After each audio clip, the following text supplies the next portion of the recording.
एक राज्य में प्रदीप नाम का एक लड़का रहता था। एक दिन प्रदीप घूमता फिरता एक बड़े से पेड़ के नीचे आकर सो गया। सोते ही प्रदीप को गहरी नींद आ गई। दोपहर का समय था। वहां से एक सैनिक गुजर रहा था। तभी उसने प्रदीप को पेड़ के नीचे सोते देखा तो वहां गया और उसने प्रदीप को धक्का देकर उठाया। ए लड़के, चल उठ। तू जानता नहीं क्या, यह महाराज का बगीचा है। यहाँ सोना मना है। तुम कौन हो और यहाँ क्या कर रहे हो? प्रदीप गहरी नींद से उठा और नाराजगी भरे स्वर में बोला, तुमने मुझे क्यों उठा दिया? कितना अच्छा सपना देख रहा था। मैं तो सपने में रानी के हाथ से दूध पीने वाला था, तभी तुमने जगा दिया मुझे। सैनिक यह सब सुनकर हैरान हो गया और प्रदीप से बोला, मुझे तो तुम्हारी बात कुछ समझ नहीं आया। तुम सपनों में क्या गुल खिला रहे थे? यह बात तो महाराज को बताना होगा। प्रदीप बोला, मैं एक सपना देख रहा था कि जो उत्तर दिशा वाले राजा हैं उनकी बेटी मेरे पास दूध का गिलास लेकर खड़ी थी और मुझे दूध पीने को बोल रही थी। जो पश्चिम दिशा वाले राजा की बेटी थी वह मेरे पैर दबा रही थी। जब वह मुझे दूध पकड़ाने लगी तभी तुम आ गए और मुझे उठा दिया। मेरा सारा सपना तुमने खराब कर दिया। यह सब सुनकर सैनिक को बहुत गुस्सा आया। उसने सोचा, यह गरीब सा दिखने वाला लड़का सपने में राजाओं की बेटियों को देख रहा है। यह तो बर्दाश्त से बाहर है। सैनिक ने तुरंत प्रदीप को पकड़ लिया और उसे राजा के दरबार में ले गया। वहां पहुंचकर सैनिक ने राजा को सारी बात बता दी। राजा यह सब सुनकर बहुत क्रोधित हो गए और बोले, कैसी बेशर्मी है। एक साधारण लड़का जो हमारे पड़ोसी राजाओं की बेटियों को अपने सपनों में देखता है। और हद तो तब हो गई जब उसने मेरी बेटी को भी अपने सपने में देख लिया। यह हमारे शान और सम्मान का घोर अपमान है। राजा ने गुस्से में आदेश दिया, सैनिकों, इसे गिरफ्तार कर लो। इसे उम्र कैद की सजा दी जाती है। यह अपने सपनों के साथ अब कारागार ही रहेगा। सैनिक ने राजा के आदेश का पालन किया और प्रदीप को कारागार में डाल दिया। प्रदीप को रोज सिर्फ एक वक्त की रोटी और एक कटोरी पानी दिया जाता था, जिससे ना तो वह ठीक से जी सकता था और ना ही मर सकता था। कारागार में बैठा प्रदीप अक्सर बाहर खड़े पहरेदार से बातें करता रहता था। एक दिन ऐसा हुआ कि प्रदीप को न रोटी मिली और न ही पानी। वह भूखा प्यासा बैठा था। प्रदीप ने बाहर खड़े पहरेदार को देखा। वो उदास था तो प्रदीप ने उससे पूछा, क्या हुआ भाई?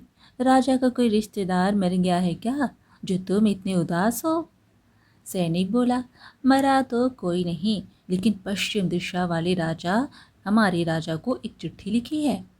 उसमें उसने कहा है कि अगर हमारे राजा ने उसके सवाल का जवाब नहीं दिया तो वह हमारे राज्य पर हमला कर देगा। प्रदीप ने कहा, तो फिर राजा ने क्या किया? सैनिक बोला, राजा ने अपने दरबार में बड़े बड़े विद्वानों और पंडितों को बुलाया, लेकिन किसी के पास भी उस सवाल का जवाब नहीं था। इसी वजह से सारा राज्य दुखी है। प्रदीप बोला, अरे लेकिन ऐसा कौन सा सवाल है जिसका कोई उत्तर ना दे सके? ज़रा मुझे भी तो बताओ। सैनिक ने सवाल बताया, 3 रंगीन डंडे हैं। तीनों एक जैसे लंबे हैं, एक जैसे मोटे हैं और एक ही शाखा से बनाए गए हैं। राजा ने यह पूछा है कि इन डंडों में से आगे वाला डंडा कौन सा है, बीच वाला कौन सा है और पीछे वाला कौन सा है। डंडे सभी एक जैसे हैं, इसलिए किसी को कुछ पता नहीं चल रहा। इसी वजह से राजा उदास है, क्योंकि अब तक किसी से भी इस सवाल का जवाब नहीं मिला। प्रदीप बोला, अरे यह तो बहुत ही आसान सवाल है, इसे तो मैं अभी हल कर सकता हूँ। यह सुनकर पहरेदार बहुत खुश होता है और उसने तुरंत जाकर राजा को सारी बात बता दी। राजा ने कहा, हमें तो बस जवाब चाहिए, उस लड़के को जल्दी से लेकर आओ। सैनिक प्रदीप से कहा, चलो, तुम्हें राजा ने बुलाया है, चलो तुम्हें दरबार में ले जाना है। प्रदीप चालाक था, उसने कहा, ना ना ना, मैं ऐसे ही नहीं जाऊंगा। सैनिक बोला, अरे तो फिर कैसे जाओगी? प्रदीप बोला, मैं तो राजा के जैसे कपड़े पहनकर घोड़े पर सवार होकर पूरे नगर का चक्कर लगाकर फिर राजा की गद्दी पर बैठकर अपना जवाब दूंगा। अगर राजा को यह मंजूर है तो मैं जाने के लिए तैयार हूँ। सैनिकों ने जाकर प्रदीप की बात राजा को बता दी। राजा यह सुनकर पहले तो बहुत गुस्सा हो गए और बोले, एक साधारण कैदी ऐसी शर्तें रख रहा है, यह तो हमारे राज्य का अपमान है। लेकिन फिर राजा ने थोड़ा सोचा और समझा कि उनके पास कोई और चारा भी नहीं है। अब तो कोई भी उस सवाल का जवाब नहीं दे पाया था और पश्चिम दिशा के राजा का खतरा सिर पर मंडरा रहा था। आखिरकार राजा ने गहरी सांस लेते हुए कहा, अगर उसे लगता है कि वह इस सवाल का जवाब दे सकता है तो जैसा वह कहता है वैसे ही ले आओ। फिर जैसा प्रदीप ने कहा था वैसा ही हुआ। उसे अच्छे कपड़े पहनाए गए। फिर प्रदीप ने घोड़े पर बैठकर पूरे नगर में चक्कर लगाया। इसके बाद प्रदीप को राजा की गद्दी पर बिठा दिया गया। प्रदीप ने कहा, अब मेरे पास 3 डंडे और एक पानी का टब लेकर आओ। सैनिक 3 रंगीन डंडे लेकर आए और प्रदीप के सामने रख दिए। प्रदीप ने उन्हें ध्यान से देखा और बिना समय गवाए उन पर निशान लगा दिए। फिर उसने पश्चिम दिशा से आए सैनिकों को बुलाया और कहा, इन्हें अपने राजा के पास ले जाओ और बता देना कि मैंने इसका हल कर दिया है। इतना कहकर प्रदीप चुपचाप वापस कारागार में लौट गया।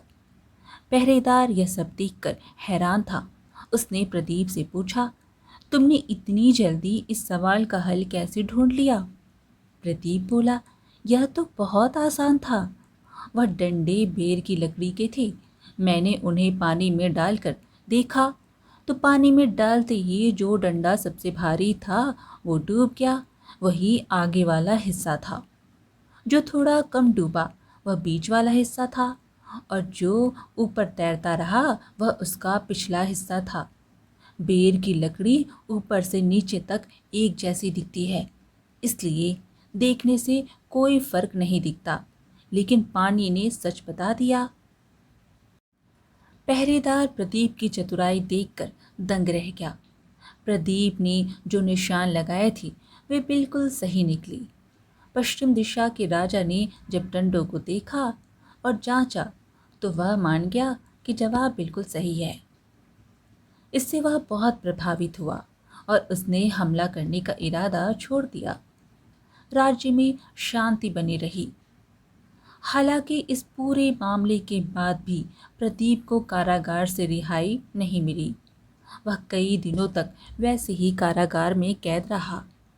फिर एक दिन ऐसा हुआ कि प्रदीप को ना तो रोटी मिली और ना ही पानी।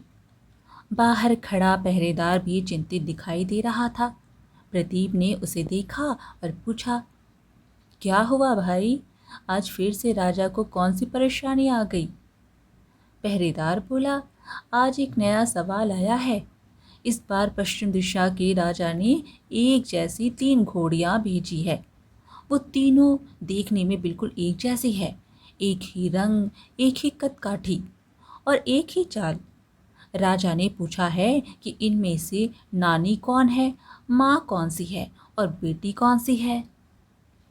प्रदीप बोला, बस इतनी सी बात, यह भी तो कोई मुश्किल सवाल नहीं है। पहरेदार बोला, क्या तुम्हें सच में इसका जवाब पता है?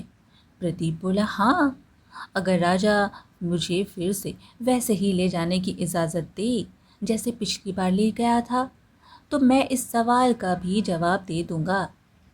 पहरेदार ने तुरंत यह बात राजा तक पहुंचा दी। राजा ने एक बार फिर क्रोध में कहा, यह लड़का हर बार अपनी शर्तें क्यों रखता है। पर फिर उसने सोचा कि इस बार भी अगर जवाब नहीं मिला तो युद्ध टाला नहीं जा सकेगा। कोई दूसरा उपाय ना देखकर राजा ने कहा, जैसा वह कहता है वैसा ही करो। एक बार फिर जैसा प्रदीप ने कहा था वैसा ही किया गया। उसे फिर से राजा के जैसे कपड़े पहनाए गए, घोड़े पर बिठाया गया और पूरे नगर में घुमाया गया। लोग फिर से हैरानी से देख रहे थे कि आखिर यह साधारण कैदी कौन है जो बार बार राजा की तरह सम्मान पाता है। घूमने के बाद प्रदीप को महल के मैदान में लाया गया। प्रदीप के सामने तीनों घोड़ियां लाई गईं। देखने में तीनों बिल्कुल एक जैसी थीं।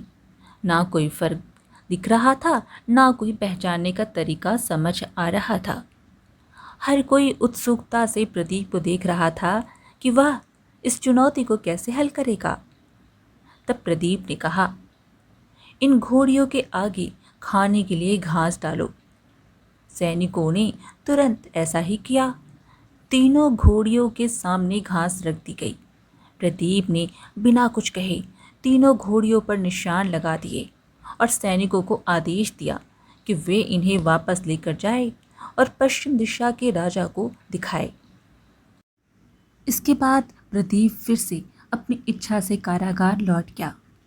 पहरेदार उसकी बुद्धिमत्ता पर हैरान था। पहरेदार ने फिर पूछा, प्रदीप, तुमने इस सवाल का जवाब कैसे ढूंढा।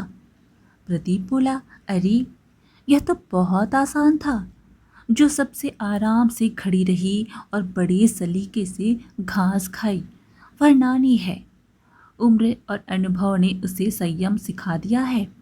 जो थोड़ी सतर्क थी और चारों तरफ देख रही थी वह माँ है। उसे अपने बच्चे की चिंता रहती है और उसकी निगाहें हमेशा सुरक्षा पर होती है। और जो जल्दी जल्दी घास खाने लगी वह बेटी है। उसकी भूख और बेचैनी उसकी युवावस्था को दर्शाती है। बस इसी आधार पर मैंने पहचान दिया। प्रदीप की इस समझदारी की चर्चा पूरे राज्य में फैल गई। उधर जो पश्चिम दिशा का राजा था वह बहुत उदास था, क्योंकि वह जो भी सवाल पूछता था उसका जवाब मिल जाता था। इस वजह से उसे कोई मौका नहीं मिल रहा था युद्ध करने का। पर इस बार उसने सबसे मुश्किल सवाल भेजा। यह सवाल जब राजा ने भेजा तो एक बार फिर से पूरे राज्य उदास हो गया। प्रदीप को फिर से खाना पीना मिलना बंद हो गया। प्रदीप ने पहरेदार से पूछा, क्या बात हो गई, फिर से कुछ गड़बड़ हो गया क्या। पहरेदार बोला, इस बार पड़ोसी राजा ने एक और मुश्किल सवाल भेजा है। यह सवाल है, जो है वो नहीं है, जो था वो नहीं था, जो नहीं था वही था। राजा का कुत्ता कानों का कच्चा। राजा ने एक बार फिर प्रदीप को जेल से बुलवाया, लेकिन इस बार प्रदीप जाने के लिए तैयार न हुआ। फिर राजा खुद चलकर प्रदीप के पास आया और बोला, प्रदीप, तुम इस सवाल को जरूर सुलझाओ। प्रदीप बोला, महाराज, अगर इस सवाल का हल करना है तो मुझे खुद उस राजा के शहर जाना पड़ेगा और इस सवाल को हल करने के लिए आप उस राजा से 6 महीने का समय ले लीजिए। राजा कहा, ठीक है। फिर प्रदीप घोड़ा और सारा खर्चा लेकर उस राजा के शहर में पहुंचा और वहां एक शानदार महल लेकर राजकुमार की तरह रहने लगा। एक दिन बाजार में मंत्री की बेटी ने उसे देखा और मोहित हो गई। उसने अपने पिता को बताया और काफ़ी सोच विचार के बाद मंत्री ने बेटी की शादी प्रदीप से कर दी। शादी के बाद प्रदीप महल में रहने लगा, लेकिन असली मकसद पूरा करने के लिए इधर उधर घूमता रहा। इसी दौरान उसकी मुलाकात एक नाचने वाली लड़की से हुई। प्रदीप को उसकी महफिलें पसंद आने लगी और वह हर रात वहां जाने लगा। आधी रात के बाद ही वह घर लौटता, जिससे उसकी पत्नी बेहद परेशान हो गई। धीरे धीरे प्रदीप ने उस नाचने वाली लड़की का विश्वास जीत लिया। एक दिन प्रदीप ने एक तरबूज लिया और उसे कपड़े में लपेट दिया। साथ ही एक बोरी में कंकड़ भर ली। फिर आधी रात को वह अपने घर लौटा। घर पहुंचते ही उसने अपनी पत्नी से कहा, मैं एक सेठ का सिर काट कर ले आया हूँ और उसके सारे पैसे भी ले आया हूँ। तुम यह बात किसी को मत बताना। अगर तुमने यह बात किसी को बता दी तो राजा मुझे परवा देगा। तुम तो मेरी पत्नी हो, इसलिए मैं तुमसे कुछ नहीं छुपा रहा।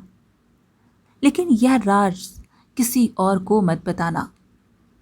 प्रदीप की पत्नी इस बात से डर गई और मन में चिंता करने लगी, मगर डर और संदेह में उसने यह सारी बात जाकर अपने पिता मंत्री को बता दी।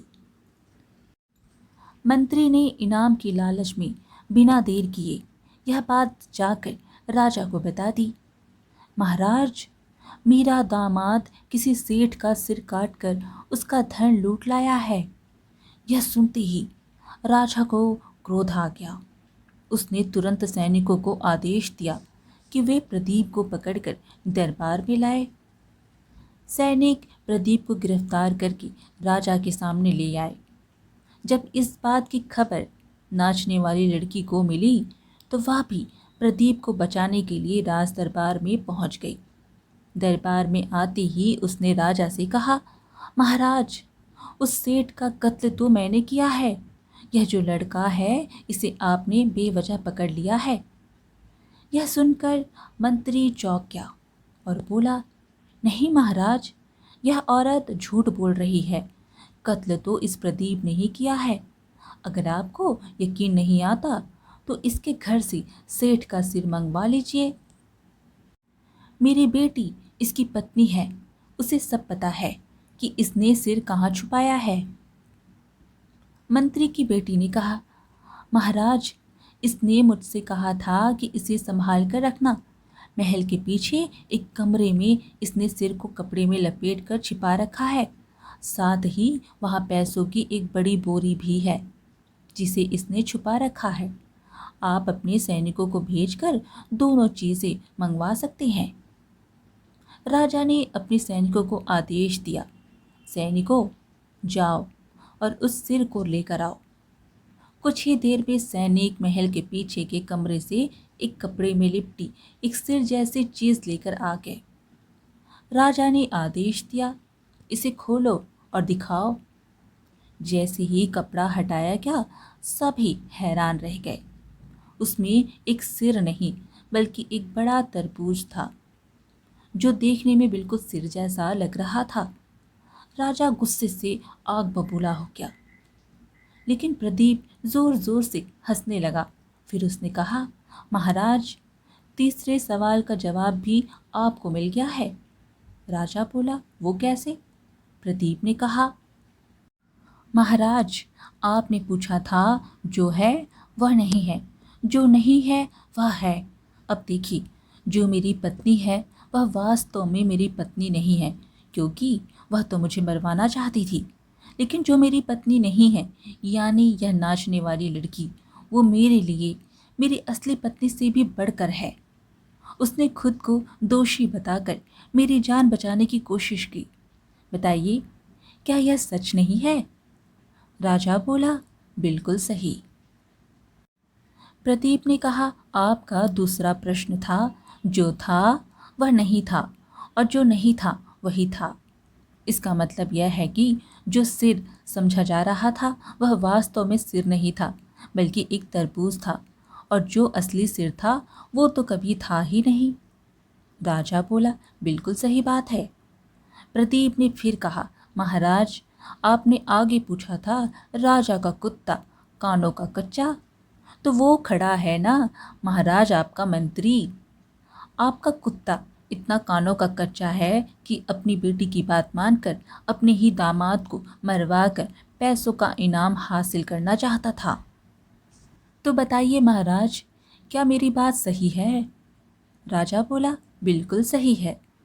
प्रदीप की चतुराई और बुद्धिमानी देखकर राजा बेहद प्रसन्न हुआ। उसने कहा, प्रदीप, मैं तुम्हारी समझदारी से इतना प्रभावित हूँ कि मैं चाहता हूँ कि मेरी बेटी की शादी तुमसे कर दूँ। साथ ही आधा राज्य भी तुम्हें सौंपना चाहता हूँ। फिर राजा ने प्रदीप की शादी अपनी बेटी से कर दी और आधा राज्य उसे दे दिया। जब प्रदीप वापस लौटने लगा तो मंत्री की बेटी माफ़ी मांगने लगी, लेकिन प्रदीप ने कहा, तुमने जो किया उसका फल तुम्हें भोगना होगा। अब तुम महल में नौकरानी बनकर रहोगी। इसके बाद प्रदीप उत्तर दिशा के राजा के पास लौटने के लिए निकल पड़ा।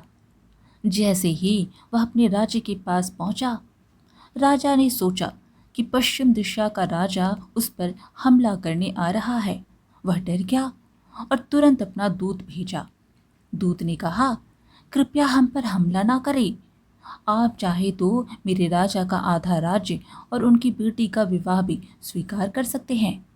बस हमें क्षमा कर दीजिए। प्रदीप बोला, मैं हमला करने नहीं आया हूँ, यह तो एक बड़ी गलतफहमी है। दूत ने जब यह बात अपने राजा को बताई तो राजा को राहत मिली। उसने कहा, अगर ऐसा है तो मैं अपनी बेटी का विवाह उससे करना चाहता हूँ और आधा राज्य भी उसे सौंपना चाहता हूँ। इस तरह प्रदीप ने अपनी बुद्धिमानी और सरलता से दोनों राज्यों की शांति स्थापित कर दी और 2 राजकुमारियों से विवाह किया।